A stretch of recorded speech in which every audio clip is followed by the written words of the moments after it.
Hello, this is Dr Helen and Welcome to our GenderGP podcast, where we will be discussing some of the issues affecting the trans and non-binary community in the world today, together with my co-host, Marianne Oakes, a trans woman herself, and our head of therapies. Hi everybody, Helen and Marianne here again. I'm really excited to have somebody from Australia join us today. Jason is with us and he caught our eye with a really great article that he wrote, which was published on Medium.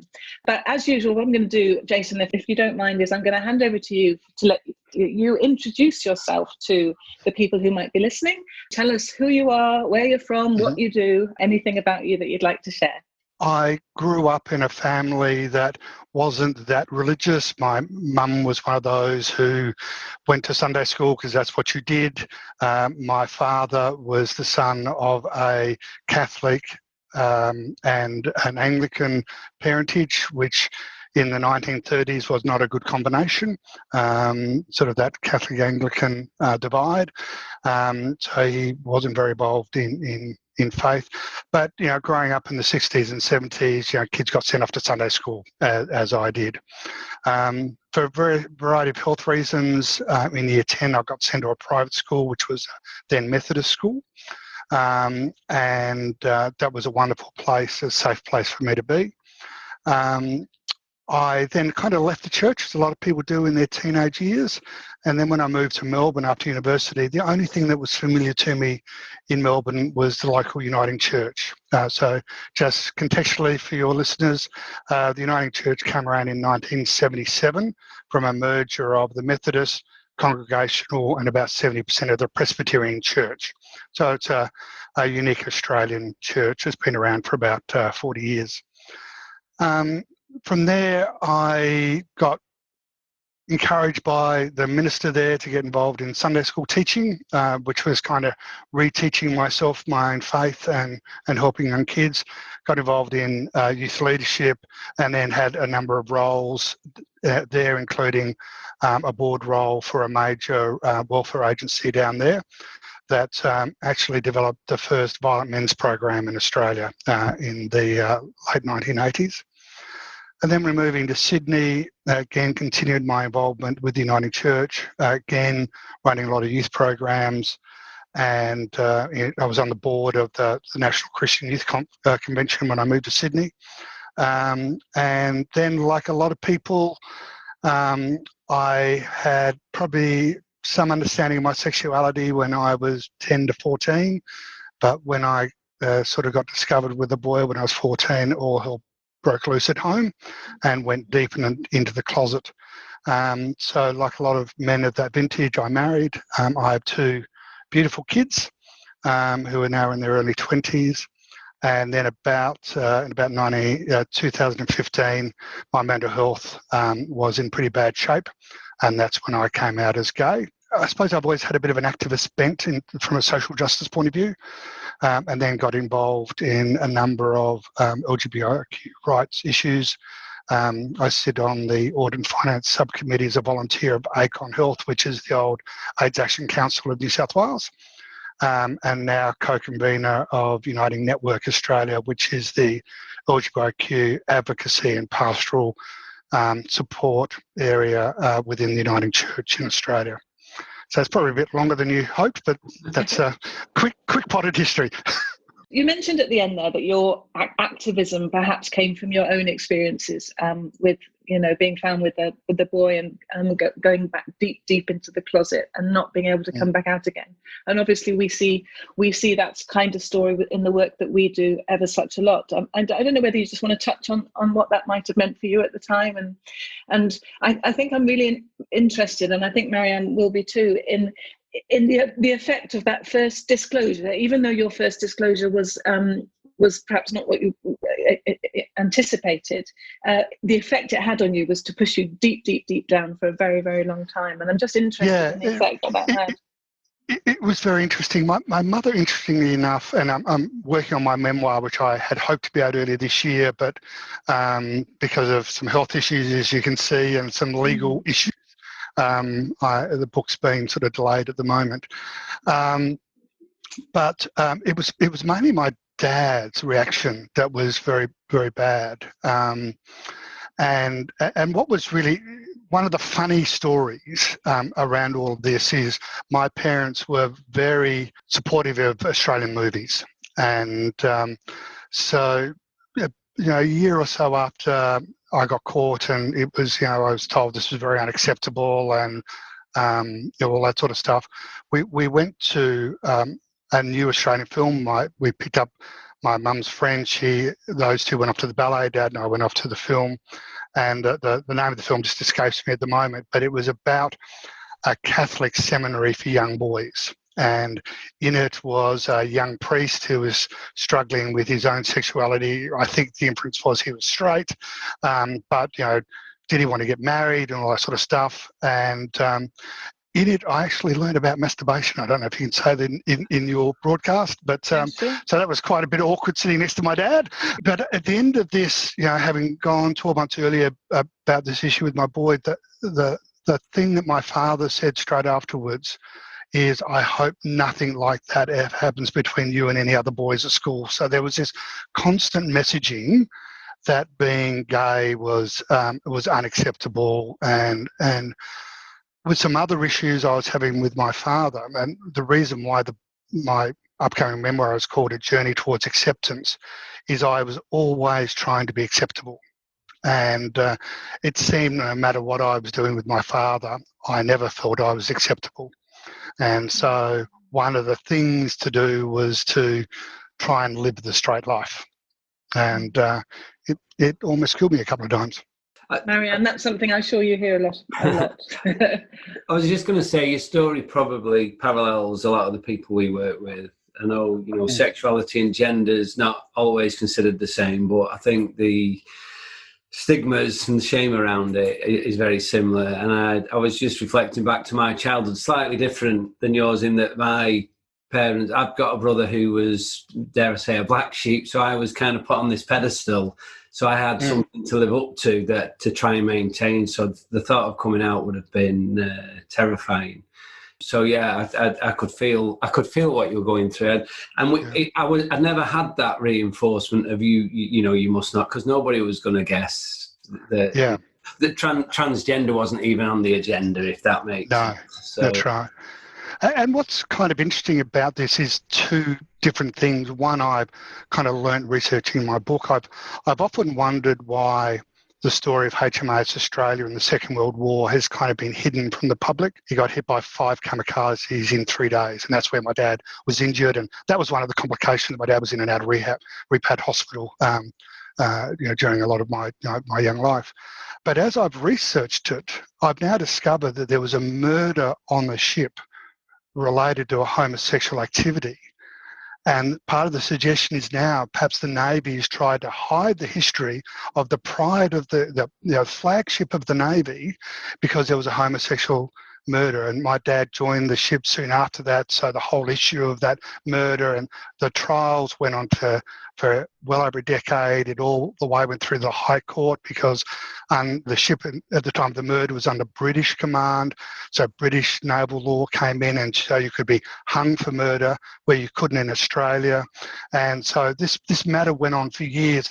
Now reflecting back, just wonder what impact that had on my father and his values and onto me. And then one of the other things that we never really talked about is I would have been probably late teens. My mother, who was the charge seamstress at a major public hospital in Adelaide, the last big one built in Adelaide, was involved as a charge seamstress in the first transgender operation in the hospital. But we never really talked about it. It was kind of talked about. This was an interesting activity she was working on because she had to make all these very unusual materials for the operating suite and things like that. And it kind of got mentioned, but neither her or I used as an entry point to discuss broader issues of sexuality. So, that's been a kind of interesting reflection as well. So, what made the leap for you to be so interested in the rights and the social justice for transgender people? Because when you wrote in Medium, clearly you have a very educated position on Okay. your thoughts on that. So what led you to be interested in that particular facet of social justice? I think part of it came from the marriage equality debate in Australia. Australia is only the second country in the world that has had a national vote around marriage equality. In Ireland, they had to do it because marriage was in their constitution. In Australia, it happened because our Prime Minister at the time, Tony Abbott, kind of refused to bring the matter forward, and to try and push it off, he decided to throw it off to what we call under our constitution a plebiscite, which is a national non-binding vote on Parliament, as distinct from a referendum. And then when he was thrown out of office and Prime Minister Malcolm Turnbull came in, who was more committed to marriage equality, but because of the politics between the right and the extreme right and the Liberal National Party government in Australia, he kept with a plebiscite concept. Now, plebiscite's got to be approved by the Parliament. It failed twice to be approved. So he found a way through the Australian Bureau of Statistics to do a national survey. Now, that was a horrendous activity. I live in one of the few seats that voted no, only just. So I was campaigning a lot in this area, and a lot of people were concerned about my safety doing that. I got a lot of death threats on Facebook in that, and Facebook didn't take any action around that sort of stuff.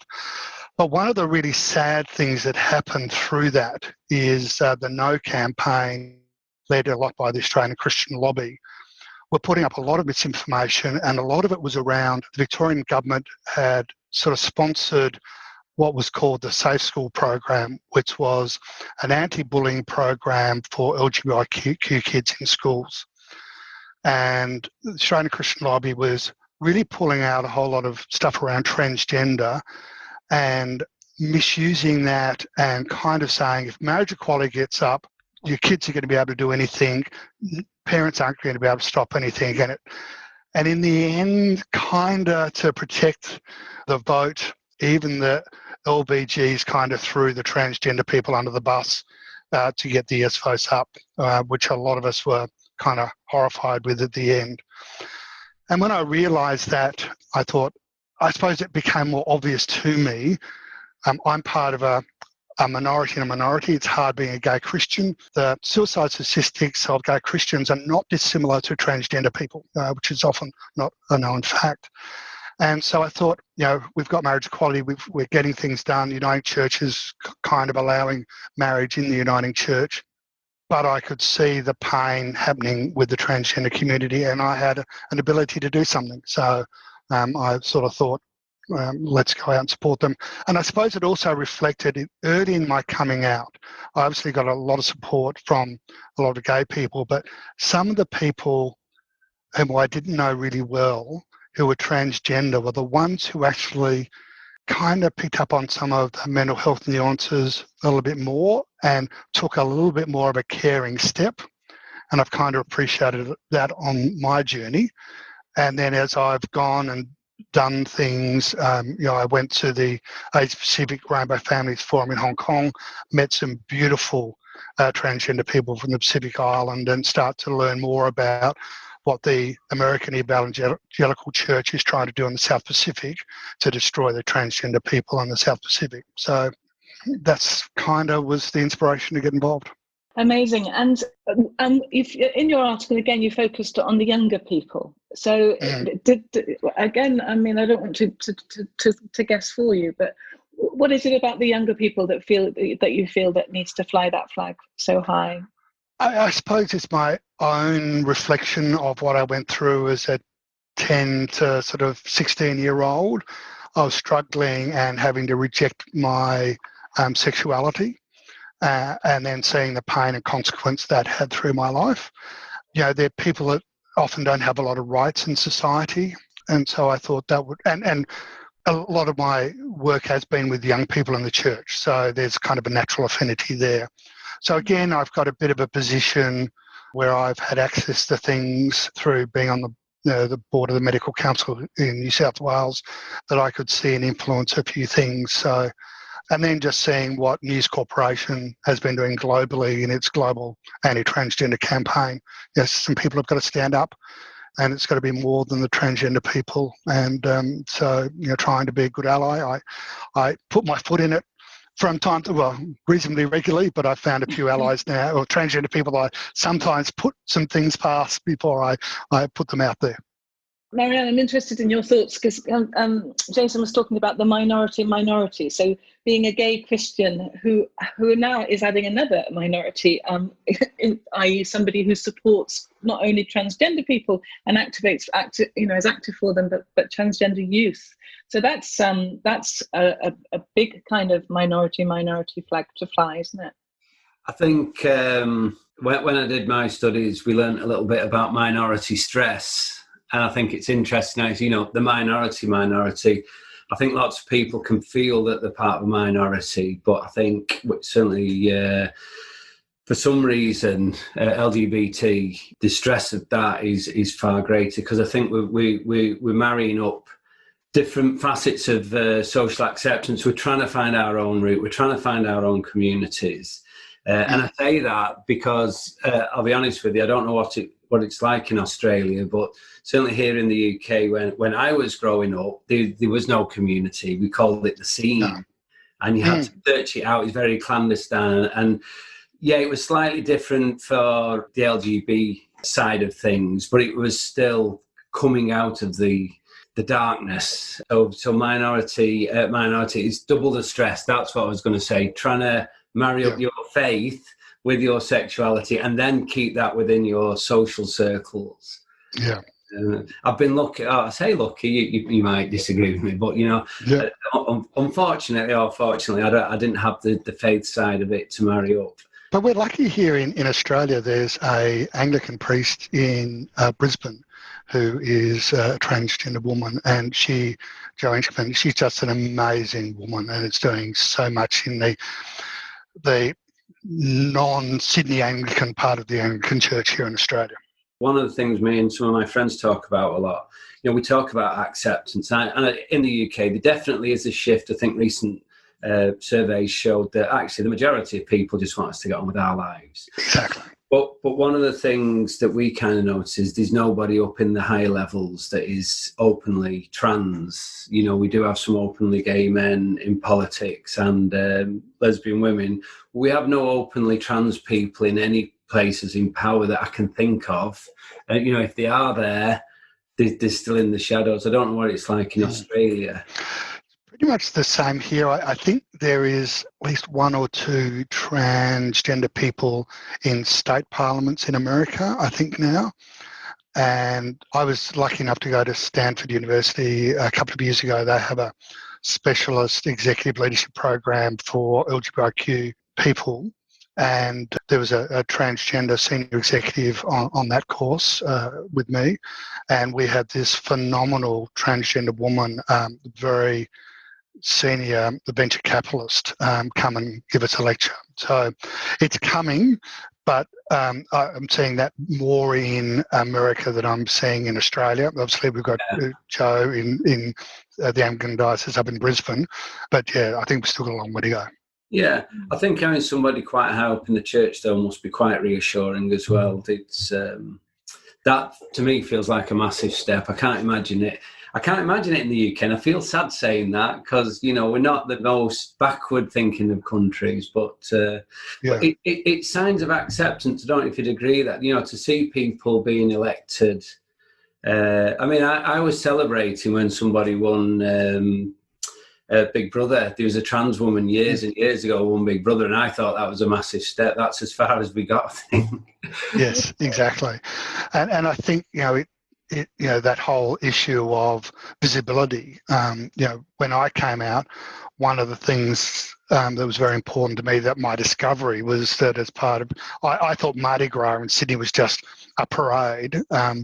Only to discover it's actually a 3-week arts festival, and the end of it was a parade. And one of my senior business friends, who I had spoken to in the November was Mardi Gras end of February, said, I want to see you in Mardi Gras. And I thought, no way in hell. And I was the next year. But, I discovered the Queer Film Festival. And through that, I learnt a lot.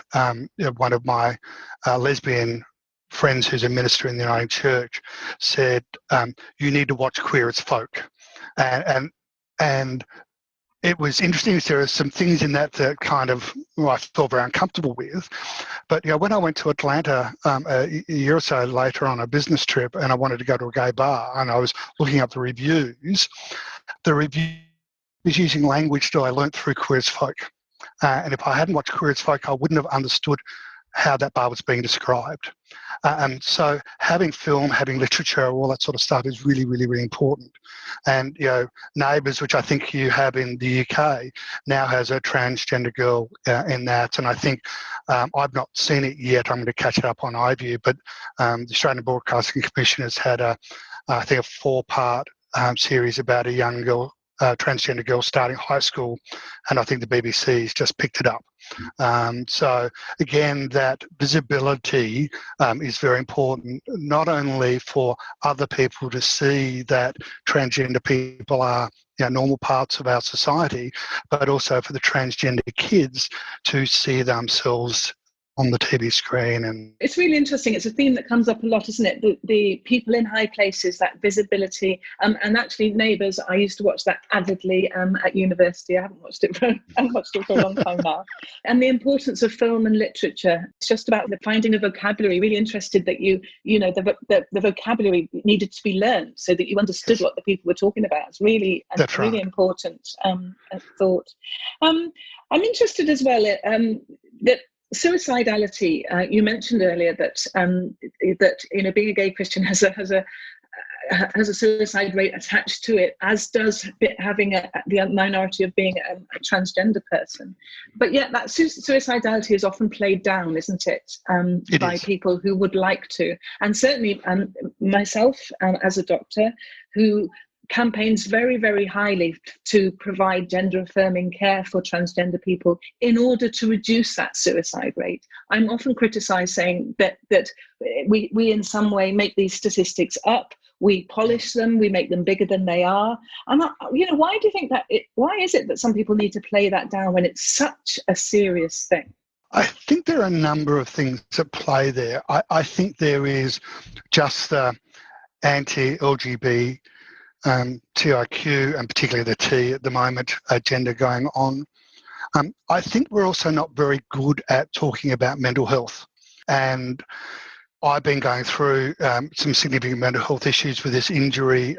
I've had, with COVID lockdown in March, we were encouraged to go out and walk, and I went out and walked on a local trail here and had a bad fall, and I badly dislocated my shoulder, and then had reconstruction, then I had complications, and a 2-hour surgery went into 5, and it failed, and I'm now looking at a reverse shoulder replacement, which I never heard of until the other week. And so my mental health has been really quite in a lot of difficulty through that, and fortunately I've got a support structure that's helped me through that. But it was interesting, my minister, where I'm in one of 3 communities in our church that's actually meeting live. The rest of them are recorded. And our minister said, why don't you tell that community kind of what's happening? And so I showed them the pictures of the 3D modelling of my shoulder and all the problems I've got in there, and then went and talked about my mental health. And I'm one of the younger people in that community, and not unexpectedly, as soon as I mentioned mental health, it shut down. And I'm saying I wasn't heard, but we're not very good at talking about mental health. And so I think, apart from those who want to sort of criticise our community for raising it, I think there's a part of society who says, oh, we can't talk about that stuff. I don't know how to talk about it. And I don't know if you had it, but yesterday was Are You OK Day here in Australia, part of our national mental health program. And it's very hard. And you've got, the Catholic Church, the suicide is, almost a cardinal sin. It was considered a significant sin in most churches. I think, some churches are now recognising that it is a consequence of what happens with people's lives, and also we need to change that narrative. So I think, again, there's this religious overplay. We don't want to talk about suicide because you end up going to hell. That's interesting. I didn't realise it was so stigmatised within religion, mental health. Oh, yeah. And it's I would say, our denomination is getting much better at it. But I think, in the Catholic Church, which has, huge influence around the world, that is still a major issue. Going back to the suicide rates, Helen, I don't know if people would agree with me, but I think my experience is people don't want to hear about or acknowledge the suicide rates because actually it takes out whole swathes of argument. If this is killing people, then we've got to stop. And I don't care what my argument is, we've got to stop. So to bring in suicide rate, and I think it's how it's used that we all have to be careful of at times. If we're just going to do it just to win the argument, then we're missing out a lot. But the point I make is I know a disproportionate amount of people that are not here now. Compared to the average person on the street. I don't know hundreds, but I know a lot of people that have died before the time who were LGBT connected. So it's rare for counsellors to come across suicide. Usually we see people after the event, when they've attempted suicide, and everything, you need to get into counselling. And usually they're coming out the other side. But, even as a counsellor, I've probably had a disproportionate amount of suicide compared to other sections of society. And that's the only thing I can talk about and with any real conviction. I think the statistics, like I say, we can paint them, and because it does wipe out so much of the argument, it can end a conversation, and sadly, it can end the conversation. And I think that's why people don't like it. As for talking about mental health, I think you're right. Interesting enough, again, as a counsellor, I kind of have to set my boundaries if I'm out socially, because interestingly enough, people think, oh, you're a counsellor, and they will just dump on you because there's nowhere else to do it, So, and this is where, all these things into play. Marianne, you talked earlier about, lack of transgender people in, high office and things like that. A minority party in the New South Wales Parliament, which is a extreme right party, has introduced a religious freedom bill into the Parliament, and the Parliament's agreed to hold an inquiry. It's actually worse than the proposed federal religious freedom bills here in Australia. And then he's actually got 3 bills going, but the third bill is actually to ban anybody, so that could be a cleaner, an admin staff, a teacher, from providing any support to a transgender or gender diverse child in a school. And if they do, they would be fired. And if you're a teacher, you would lose your teacher's licence.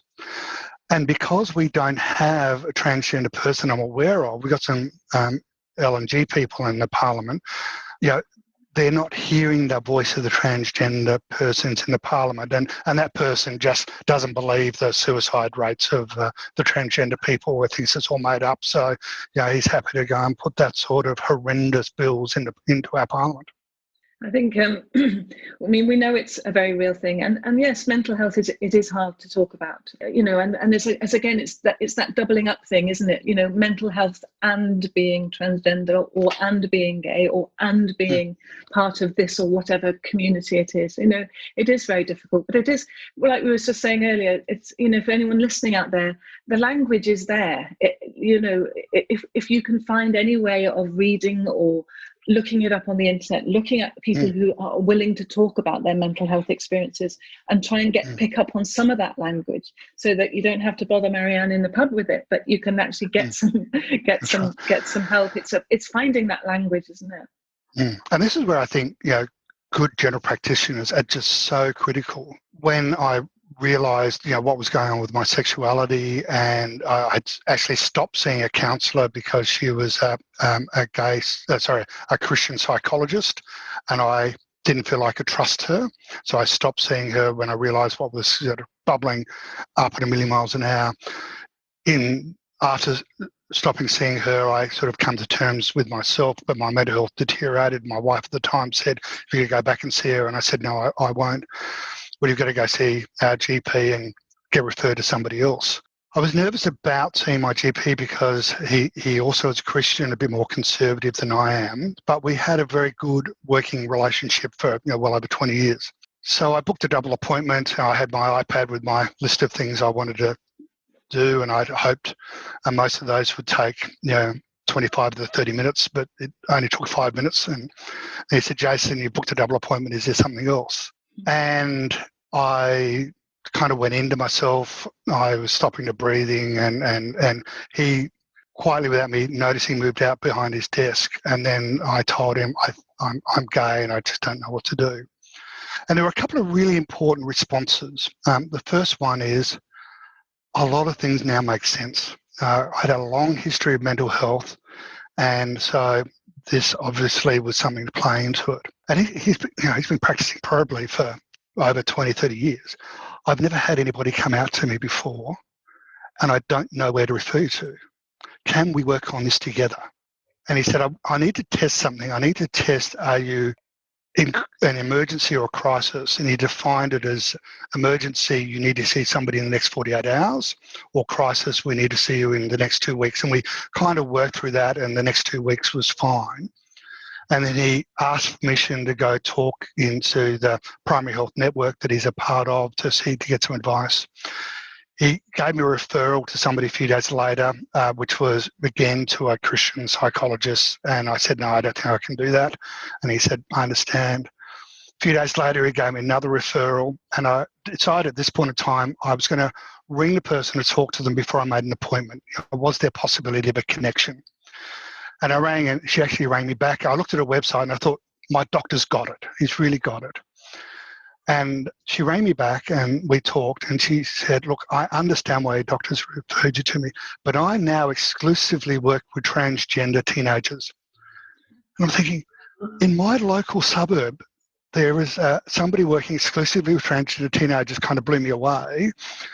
But she said, "So I'm not taking on other people outside that narrow sphere now, I'm full.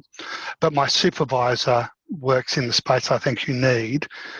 I'll give you his details." And I spoke to him, and then I went back to my GP and said, "Spoke to that person, she's not taking patients." She referred me to the supervisor. I've had a conversation. He is a registered psychologist and he's an academic, blah, blah, blah. You have a look. And then we agreed he was the person I would go to. So to me, that was a really important model of care. And part of it was, I don't know, can we work on finding the place to go? That's really important and quite unique, I have to say. The trouble with counselling is a lot of people just wave their hand and say, "Go and find a counsellor." And the one thing, when people email me, when people get in touch, or at the initial session, I always say, "I'm going to ask you at the end of this session, am I the person you feel you can work with? Am I right for you?" Because we can't take that for granted. And part of the skill is to hopefully to make them realise that we can be what they need to be. But I think, not enough people do enough research. And then sometimes they're too embarrassed to say that you aren't the right person. So they'll come for half a dozen sessions before they're brave enough to say, but as counsellors, we're trained to take the rejection. We accept we cannot be the right person for everybody. That was great. Jason, your story there about your GP gave me goosebumps. I wish I could fly over and shake his hand really, really hard.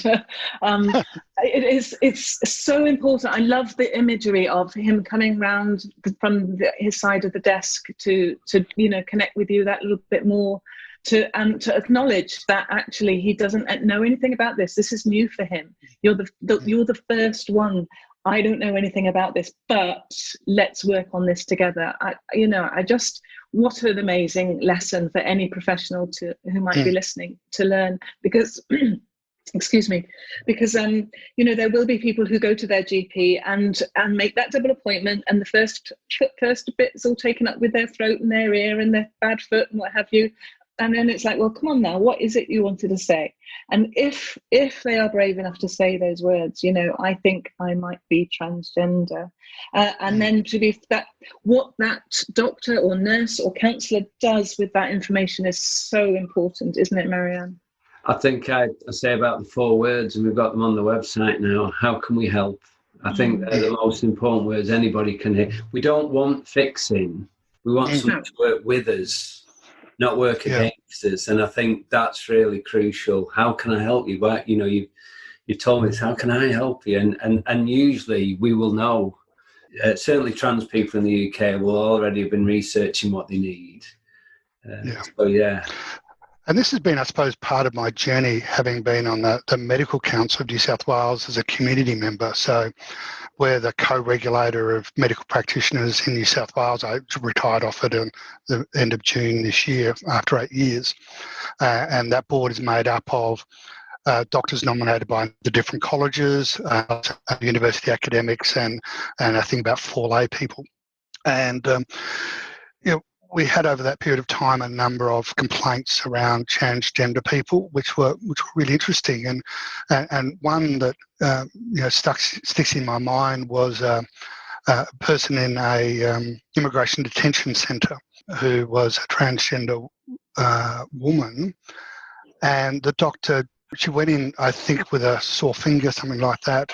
So it was sore jaw for that particular one, and the doctor thought she was a man, and so was very confused, and so felt needed to affirm her gender, and did totally inappropriate things. And when it went to the Professional Standards Committee, basically said, I've never learnt anything or done anything with transgender people, so I was lost. And so part of that for me was the need for the medical schools to do a lot more, and also the continuous education of GPs to do a lot more around transgender people. We had another case of a 17-year-old transgender boy and that was the one that went in for a sore finger, and then the doctor wanted to do all sorts of genital examinations. No reason to do that. And then the flip side of that, the council almost let it through, but a couple of us argued quite vehemently. A complaint by a mother about her son's GP who was treating her son, and now the son was 18, had actually his own rights to do things, wanted the doctor be investigated for treating the son. And as I pointed out to everybody in the room, when I looked at the treatment, we had a lot of the records, and I'm not a doctor, so I don't understand them, but kind of learned things over the years. It was completely in accordance with, you probably aware of the the Royal Children's Hospital in Melbourne's guidelines for transgender children. It was completely in accordance with that, and so we were able to kind of stop a doctor unnecessarily being investigated by a parent who just hadn't coped with their child being transgender. I could talk for 2 hours or 2 days or 2 weeks on the experiences that I have faced as a doctor from working with this group, but I will save that for another day. But I kind of begin to think I wish I had my registration in Australia and not in the UK, but that's another story. We were fortunate enough to have Michelle Telfer as a guest on our podcast, and amazing woman, and she was telling us about her work and about the guidelines that she wrote. And what struck me, which was really amazing, was that she had no idea that those guidelines were going to have such an impact worldwide, and they sure have. To have something so beautifully evidence-based, based on medical evidence, research, and also case history, which is really important. And they have helped inform doctors like me and other doctors all across the world. So, and that came from your country. So, massive high five to Australia and to Michelle Telfer for doing that. Jason, we're running out of time, and although there's so much more we could talk about, I want to thank you so much for joining us today. It's been really lovely talking to you. And thank you for your candid honesty about your own sexuality and what that brought to your experience and how it's informed your work now. And, going back to that article you wrote in Medium, it was so intelligently written and beautiful. And it just shows that anybody who can just listen and learn and want to understand can understand what it might be like for a transgender teenager to be fighting this battle today, because it's hard. It is, and I thought I needed to write that article because the Australian, in Australia, owned by News Corp, had been running since July last year up until probably around February this year, a weekly negative article around transgender kids, constantly attacking transgender kids, and a lot of it was false, and bringing in people, again, there was this religious connotation to it, bringing in a professor. They're promoting him as a professor of paediatrics at one of our medical schools. Now, he's a very conservative religious person. Under pressure, he finally admitted he has never treated a transgender or gender non-conforming person in his life. So it was religiously driven. They brought in a professor of law from one of the major law schools in Australia who was saying kids can't understand, and yet his own PhD was around the importance of listening to kids in family court, which is around the court that deals with divorces, and that the court should listen to kids. So in one hand, he was saying, through all of his research, the importance of listening to kids, but when it came to transgender kids, you shouldn't listen to him. But he was formerly the state executive of the Australian Christian Lobby. All of that was never reported in The Australian. Again, bring in a psychologist who, I think has done some amazing work in the world of music therapy, but she, again, has never published an article, a peer-reviewed article. She's published lots of articles, but never a peer-reviewed article in a major tier 1 academic journal around transgender people. And she often refers to, we've got the American Academy of Pediatrics, which I think is the mainstream one. There's a minor one, which is very religiously based pediatric with probably a couple hundred doctors in it, referring to their research who are very anti-transgender. So to me, the whole News Corp campaign in The Australian here has been around people who are giving mistruths. And the classic one is around there is no evidence around the safety of puberty blockers. And I kept saying to them, but they're used for a whole lot of different medical uses, and you're not saying they're unsafe for that. So why are you saying they're unsafe for this? In fact, the kids who are transgender are usually on puberty blockers for a shorter period of time than the kids who are actually on them for the other modalities. And they don't have an answer for that on the way through. The Littman study is often brought around about the concept of rapid onset gender dysphoria. But when you look at that, she actually only found families who were religious. The parents were kind of against transgender kids, didn't speak to the kids. So the study has got a whole lot of academic flaws. And I think that sort of stuff has been got to be brought out, and so hence that was part of the reason for that that Medium article. You make two very good points there, and I think some people say, well, if you read this certain article, they've looked at the research and this is their finding. But the trouble is, what they haven't done is look at all of the research on all of the articles. And as you say, just because something is published or written doesn't make it truth and honesty. And yes, if you want to find articles and research and papers to fit that particular argument that you want to prove, you'll find it.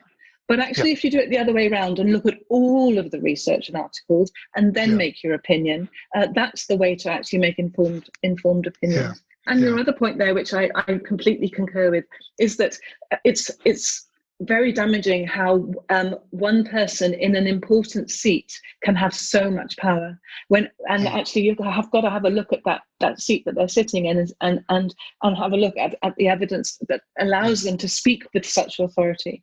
Are they biased in some way? And we have that in the UK.